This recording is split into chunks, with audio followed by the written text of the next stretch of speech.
xinh xinh á, ngọt bật á. Chùm ơi. Xinh xinh á. Mày dọc mông.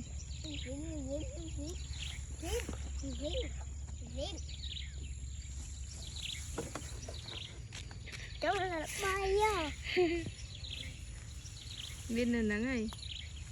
Tập xí xí quá.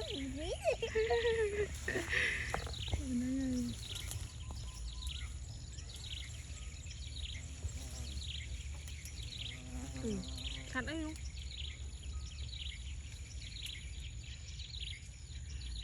Cái thơ ấy năng nhiệt lồng camera. Coi coi coi.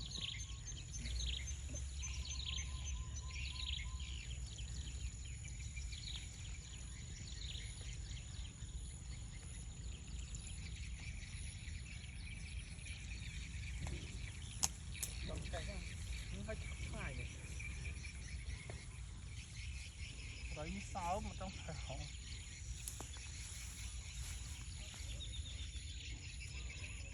Chị vật này đã đọc mông. Đầu bay. Trong bòi dầu. Nên nó bảo bánh petrol. Mà phải thôi. Bánh petrol. Ác cả nó bay.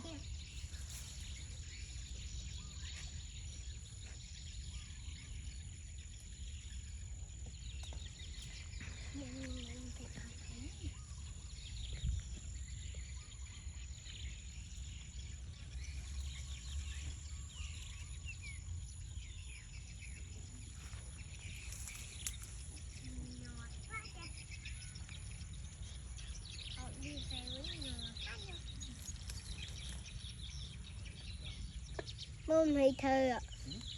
Thơ còn bây giờ dân mới mà thơ tao nè, đây là cừu. Thật là ngày. Bên này dọc mông du pè cho.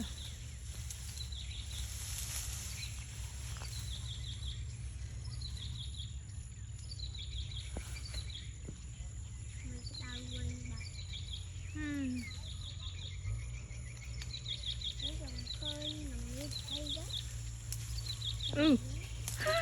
Màu ơi, màu ơi. Vin ơi, màu ơi. Ý. Nông mà Vân thông sang nè. Ôi, thông trời ơi nó. Rất là cái mông mà. Ừ. Ý, ăn chạy. Ôi, phần đang là mồm nhầm. Đây lơ ai mà mồm này. Không cho gì ạ.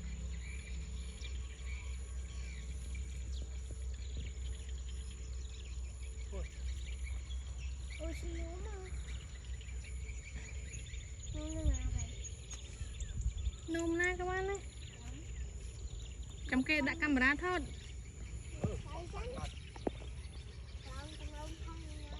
Bạn. Ừ. Bà thấy thụ. Nếu vô có mông mà. Con nào vô ai chụp ngay mồn. Vô có mông.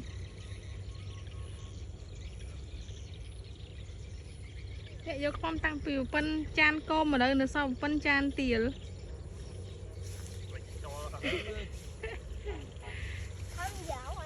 Không vô à, bảo phi nó không.